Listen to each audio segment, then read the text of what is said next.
Down के लिए आजा, तू बैंड हो जा, आजा।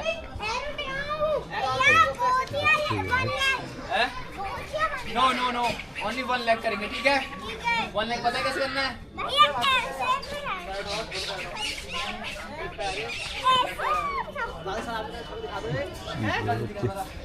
हमारे आदि भाई बताएंगे, देखो ये देख ले पहले।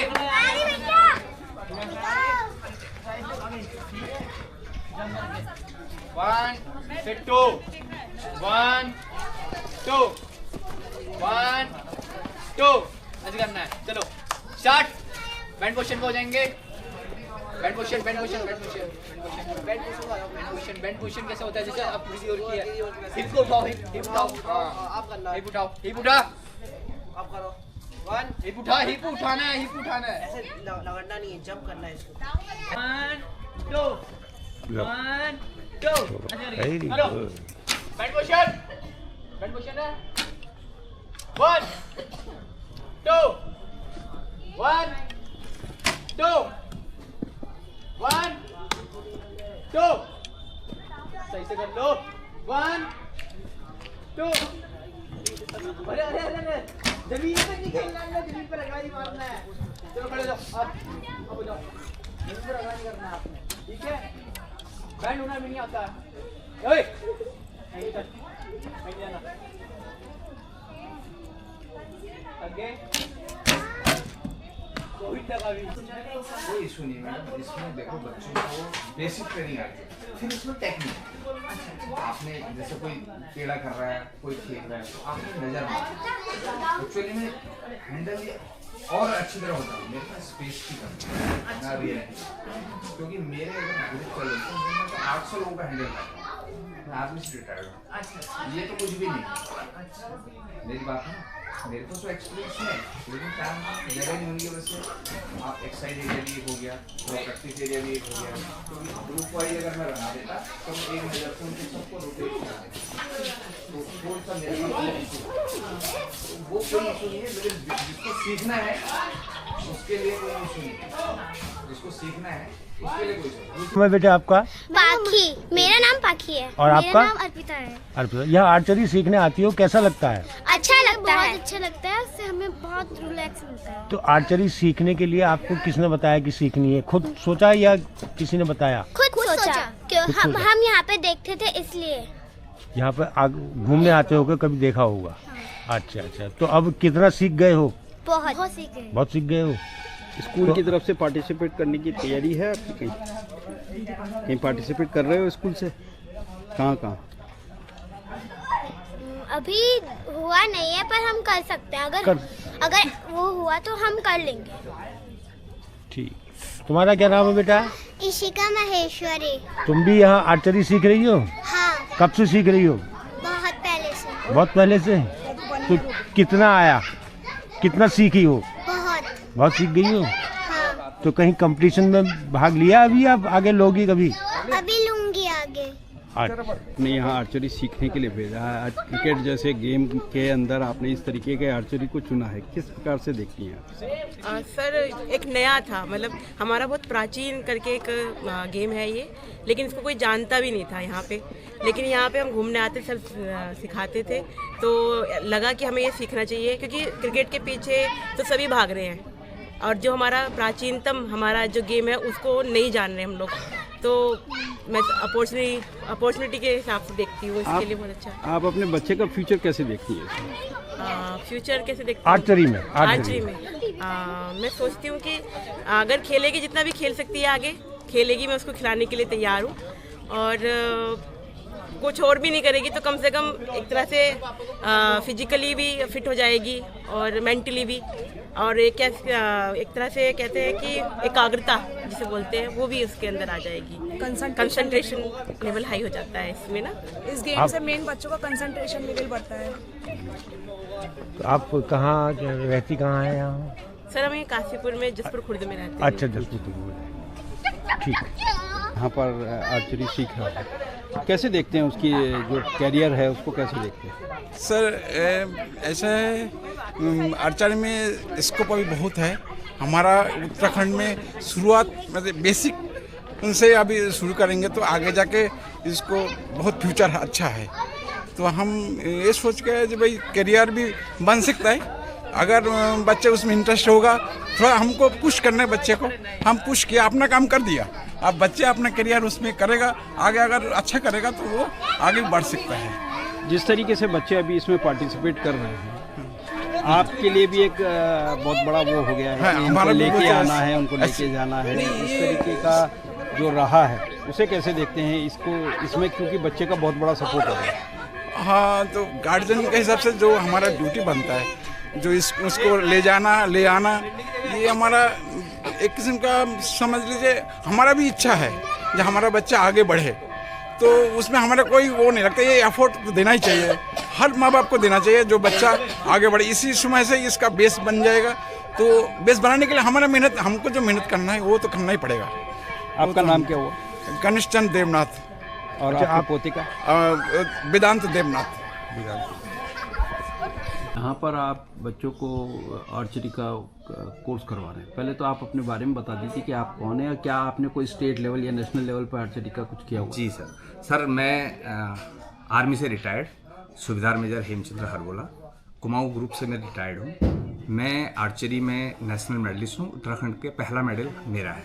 आपका है? जी। और हम लोग यहाँ पर आर्चरी जो शुरू करवाए हैं तो 1 साल लगभग हो चुका है। हमारे जो बच्चे, हमने बेसिक शुरू किया है क्योंकि ये इस रीजन में आर्चरी है नहीं, यहाँ पर आसपास कहीं है भी? आसपास कहीं नहीं है। ये मान के चलिए आपको काशीपुर के अलावा न हल्द्वानी है, न बागेश्वर, न पिथौरागढ़, न रामनगर, न रुद्रपुर, इस इलाके में कहीं भी आर्चरी नहीं है। मतलब कुमाऊं में कहीं नहीं है? कुमाऊं में कहीं भी नहीं है। तो मेरा ये मानना था कि जो गढ़वाल रीजन में आर्चरी बहुत ज़्यादा चल रही थी, तो हमने कहा कि कुमाऊं रीजन में भी आर्चरी दें और हमारे बच्चों को आगे बढ़ने का मौका मिले। ये सबसे पहला मेरा मेन मोटिव था।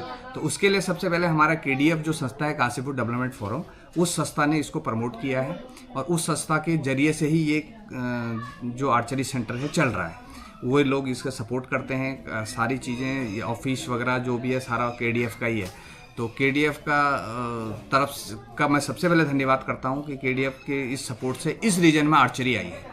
दूसरी बात है सर, यहाँ पर आर्चरी सिखाने का सेकंड पॉइंट है कि ये द्रोणा सागर जो है गुरु द्रोण के नाम से जाना जाता है। तो हमारा दूसरा मोटिव ये है कि यहाँ पर गुरु द्रोणाचार्य के नाम से आर्चरी पूरा वर्ल्ड में होती है, लेकिन द्रोणा सागर जो काशीपुर में है उस जगह गुरु द्रोणाचार्य के नाम से आर्चरी होती है। उसको आर्चरी को शुरू करने का मकसद ये था।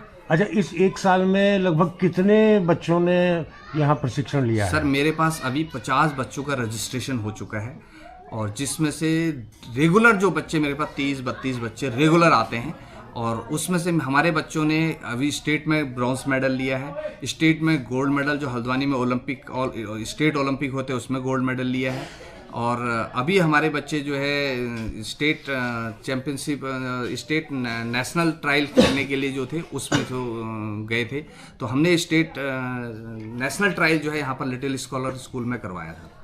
अच्छा, इसमें एडमिशन की प्रक्रिया क्या है? इसमें एडमिशन की प्रक्रिया ये है कि हमारा एक KDF का एक फॉर्म है सर, वो फॉर्म भरते हैं और उस फॉर्म के तहत उसमें पूरी डिटेलमेंट भरी जाती है, तो उसके एडमिशन लिया जाता है। अच्छा, बच्चों का जो चयन होता है वो किस प्रकार का चयन? बच्चों का चयन होता है सर, उसमें सबसे पहले बच्चे का बॉडी पोस्चर देखा जाता है और उसके आई साइट चेक करते हैं, उसके जो माइंड सेटअप चेक करते हैं और वो सारी चीज़ें चेक करके उस पर कोई ऐसी समस्या ना हो जिसकी वजह से वो खींचने, उसके हाथों का, उसके बॉडी का जो पोस्चर हो पूरा चेक होता है। हर गेम का एक अपना फायदा होता है जी। इस गेम को अगर बच्चा खेल रहा है और कोई अगर किसी भी कंपटीशन में नहीं जा रहा है, फिर भी उसको किस प्रकार के फायदे इससे मिल सकते हैं? इस गेम में सबसे बड़ा फायदा, देखिए सर, गेम से तो हर गेम का फायदा होता है, इस गेम से आपको 2-3, सबसे पहले इसमें बच्चा एक तो जो अपना कॉन्सेंट्रेशन जो है उसका बहुत इंपॉर्टेंट रहता है, उसका कॉन्सेंट्रेट बहुत ज्यादा करता है, एकाग्रचित्त बहुत ज्यादा होता है। दूसरा, बच्चा इससे पीस बहुत रहता है, क्योंकि जो पीस माइंड गेम होता है, जो एग्रेशन वाला गेम नहीं है, बहुत पीस माइंड गेम है। जितना भी पीस माइंड बच्चा रहता है उससे, जो भी बच्चा इसे खेलता है उसको पीस माइंड बहुत मिलेगा आपको, आर्चर्स कोई भी होगा, और बहुत सिंपल मिलेगा, कोई एग्रेशन उसके अंदर नहीं होगा। सबसे बड़ी बात है। आगे की रणनीति क्या है? क्योंकि अभी आपने बताया स्टेट लेवल पर उन्होंने ब्रॉन्ज जीता है, आगे किस प्रकार आगे की रणनीति नेशनल लेवल पर? सर, आगे की रणनीति हमारी ये है कि अगले साल हमारे बच्चे जूनियर और सब जूनियर और सीनियर में हमारे बच्चे नेशनल लेवल में उत्तराखंड से रिप्रेजेंट करेंगे। अच्छा, इसमें एडमिशन की जो प्रक्रिया है वो किस तरह से है?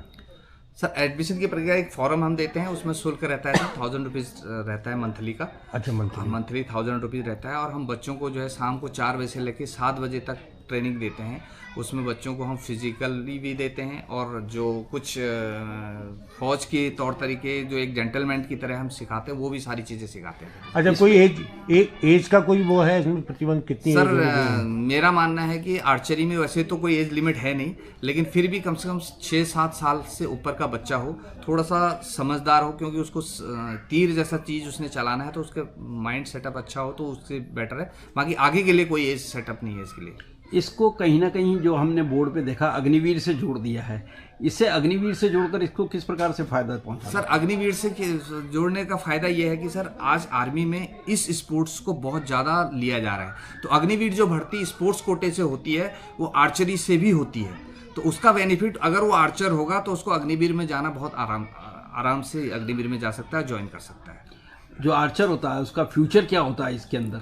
उसका फ्यूचर सर आप ये मान के चलिए कि वो नेशनल इंटरनेशनल खेलने का उसके पास अपॉर्चुनिटियां हैं आर्चरी, और आज इंडिया जो है आर्चरी में बेस्ट 4 कंट्रियों के अंदर में आता है, और वर्ल्ड चैंपियनशिप हमारे इंडियन बन चुके हैं, और एशियन चैंपियनशिप हमारे टीम ने ले चुका है, वर्ल्ड कप में जो है 3-3, 4-4 मेडल है, और बेस्ट 4 रैंकिंग में हमारे आर्चर्स हैं सर। अच्छा, इसमें आपको जो प्रशिक्षण के लिए आते हैं उनमें लड़कों की संख्या ज़्यादा होती है लड़कियों की? सर अभी पहले लड़कों की थी, अब थोड़ी लड़कियां हमारे पास आने लग गई हैं, वो स्टेट लेवल पे भी लड़कियां बहुत कम हैं, तो हमारे जो लोकल लोग हैं मैं उनसे ये कहना चाहता हूँ कि लड़कियों के लिए बहुत अच्छा और सुनहरा मौका है सर इसमें खेलने। जो पेरेंट्स अगर इंटरेस्टेड है जी, वो क्योंकि आज क्रिकेट है तो एक पैसे का धनी खेल माना जाता है और पैसा भी देखा जाता है। जी सर। क्या आर्चरी में इस प्रकार का कोई स्कोप है, और पेरेंट्स अगर आना चाहे तो क्या सोच के आ सकते हैं? सर पेरेंट्स इसमें आ सकते हैं क्योंकि बच्चों का भविष्य को स्टेट लेवल का सबसे बड़ा बेसिक जो है, स्टेट ने कोई भी स्पोर्ट्स के लिए नेशनल अगर मेडल कोई लेता है तो उसमें बच्चा उसको नौकरी तुरंत मिल जाती है। नेशनल गेम में मेडल लेता है तो उसको तुरंत मेडल मिल जाता है, जॉब मिल जाती है मेडल लेते ही। तो इसमें तो मैं कहता हूँ कि उसको स्पोर्ट्स कोटे का जैसे और स्पोर्ट्स में बेनिफिट मिलता है वो कोटा तो उसको मिलता ही मिलता है। दूसरा बात क्या, उसको लाइफ टाइम जो एक रॉयल गेम है इसको आप लाइफ टाइम भी खेल सकते हैं। तो मतलब आप ये मानते हैं कि यहाँ आर्चरी का इंस्टीट्यूट खोलने के बाद लोगों की दिलचस्पी इसमें बढ़ी है या कुछ कमी है? जी बड़ी है, क्योंकि पहले मेरे पास 2 बच्चे थे, आज मैं 2 बच्चे से 50 बच्चों का रजिस्ट्रेशन हो चुका है, जिसमें 30 से 32 बच्चे मेरे पास पहुंच चुके हैं। तो मुझे लगता है कि लोगों का रुझान अब बढ़ रहा है आर्चरी की ओर। कुछ देर पहले ही आपके सामने आपने देखा होगा कि यहाँ पर कुछ पेरेंट्स आए थे वो आर्चरी में ज्वाइन करने के लिए, तो ये एक बहुत बड़ा बेनिफिट हो रहा है। अभी लोगों को समझ में आ रहा है कि आर्चरी क्या है, तो मेरा मानना है कि लोग समझ रहे हैं थोड़ी बहुत आर्चरी। Thank you.